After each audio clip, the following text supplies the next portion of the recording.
dimulai dengan huruf-huruf tersebut, biasanya huruf yang banyak keluar pada surat itu adalah huruf-huruf yang disebutkan di awal. Kita akan lihat, bisa dihitung barangkali nanti, huruf alif, lam, dan ra itu paling banyak disebutkan dalam surat Yusuf. Jadi ini seperti kunci-kunci rahasia yang diberikan oleh Allah Subhanahu wa Ta'ala. Ya. Kalau kita bicara tentang surat Al-Qalam misalnya, Nun wal qalami wa ma yasturun, maka huruf nun paling banyak di dalam surat tersebut.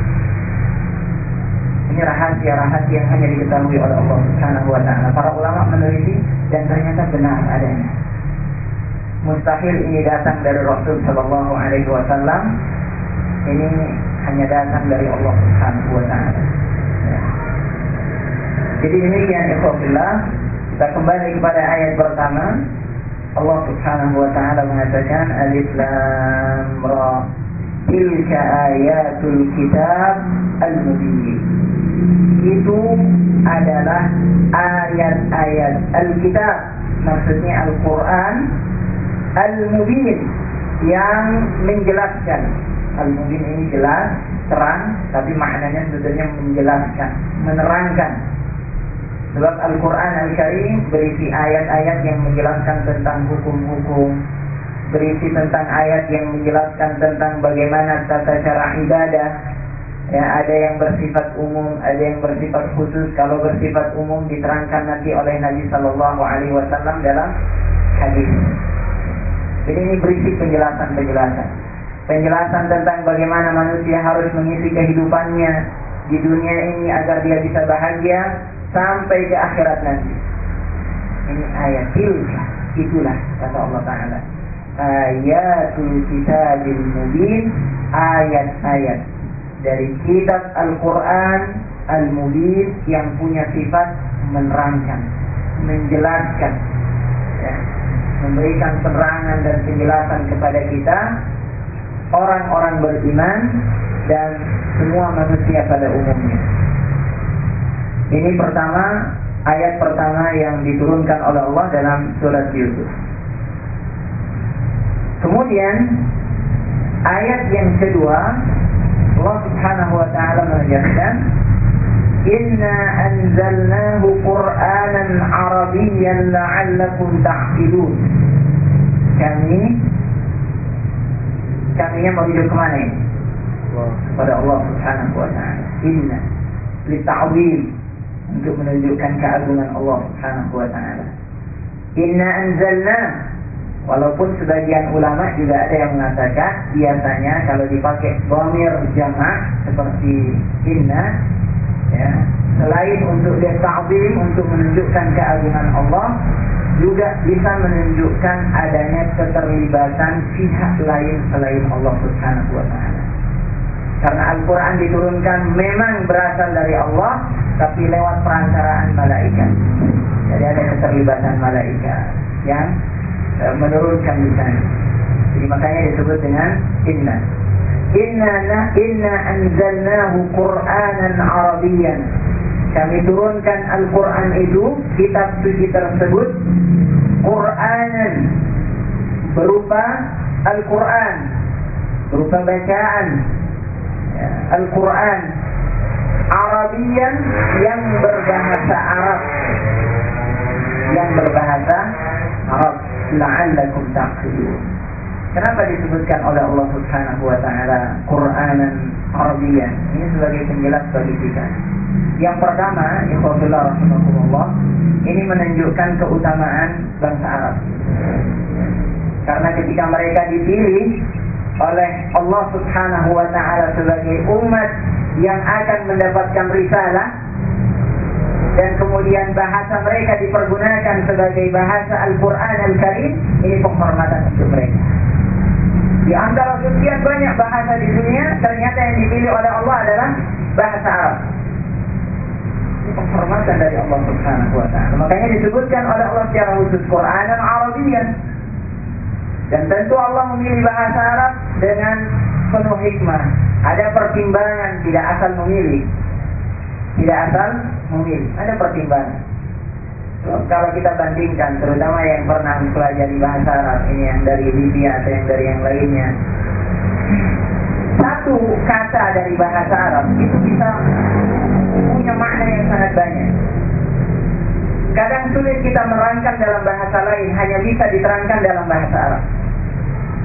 Jadi daya tampung bahasa Arab dalam menerangkan kata-kata itu lebih unggul daripada bahasa yang lain. Makanya Allah menjelaskan dengan Qur'anan Arabiyyan. Sengaja Allah menurunkan dalam bahasa Arab. Selain karena umatnya memang adalah bangsa Arab, ya, tetapi bahasa ini punya keistimewaan tersendiri. Karena itu kita harus berupaya untuk memahami dan belajar bahasa Arab. Ya. Kita upayakan belajar bahasa Arab karena ini bahasa Al-Quran Al-Karim. Ini bahasa wahyu. Ini kalam Allah. Bahkan disebutkan lugha ahli jannah. Ya. Jadi ini keutamaan dari bahasa Arab itu sendiri. Dan ini juga menunjukkan kemuliaan bangsa Arab. Di dalam ayat yang lain Allah Subhanahu wa taala mengatakan wa innahu ladzikrun laka wa liqaumik. Ini Al-Qur'an adalah kehormatan, satu keistimewaan yang diberikan oleh Allah kepadamu dan kepada kaummu. Karena dengan bahasa Arab ya, ada kebanggaan di Anda. Kalau ada orang yang bicara di PBB dengan bahasa Indonesia, kita ikut bangga di sini. Bahasa Indonesia dipakai. Ini bahasa Arab jadi bahasanya Al-Quran, kitab suci. Allah memberikan pesan-pesannya dengan bahasa Arab. Ini luar biasa. Jadi ini keutamaan. Nah ini ikhwatillah rahimakumullah. Karena itu ketika Allah menyebutkan satu nikmat, ya tentu menuntut syukur dari kita. Ya, tidak ada satu nikmat kecuali setelah itu harus melahirkan rasa syukur dari yang diberi nikmat. Allah Subhanahu wa taala sering mengatakan di dalam Al-Qur'an misalnya, "Inna a'tainakal kautsar, fashalli li rabbika wanhar." Ketika Allah Taala mengatakan kami sudah memberikan banyak nikmat kepadamu, a'tainaka al-kautsar. Ada yang mengatakan ini telaga kautsar, tapi tafsir yang lebih rajih mengatakan maksudnya dari Al-Kautsar adalah nikmat yang sangat banyak yang diberikan oleh Allah kepadamu wahai Muhammad sallallahu alaihi wasallam. Ini Al-Kautsar. Apa respon kita kalau kita mendapatkan nikmat dari Allah? Fashalli li rabbika wanhar. Maka responnya adalah kita harus menunjukkan syukur kita dengan melakukan salat, dengan menyembelih kurban. Itu salah satu bentuk syukur kita kepada Allah Subhanahu wa taala.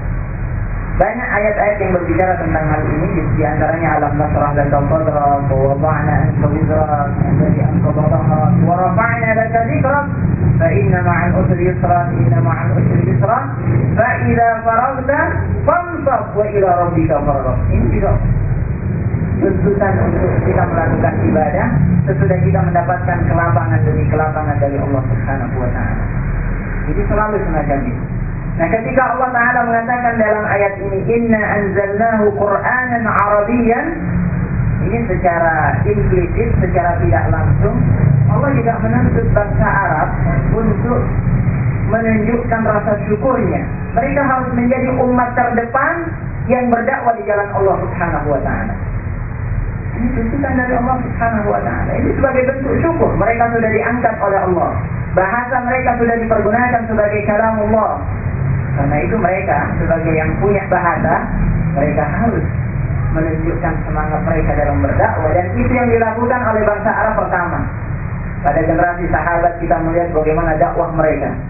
Luar biasa dakwah mereka, dan itu diteruskan oleh generasi tabi'in, tabi'in, dan kita melihat hasilnya. Nah, ikhwatillahi rahimakumullah, ini yang isyarat dari Allah Subhanahu wa taala, dan juga isyarat kepada kita agar kita belajar bahasa Arab, karena ini bahasanya Al-Quran Al-Karim. Apalagi Ibnu Taimiyah dan para ulama yang lain mengatakan, karena dalam kaidah usul fiqh ma la yatimul wajib illa bihi fa huwa wajib, karena Al-Quran tidak bisa dipahami kecuali dengan bahasa Arab, maka belajar bahasa Arab kemudian menjadi wajib juga agar kita bisa memahami Al-Quran Al-Karim. Ini kaidah dasar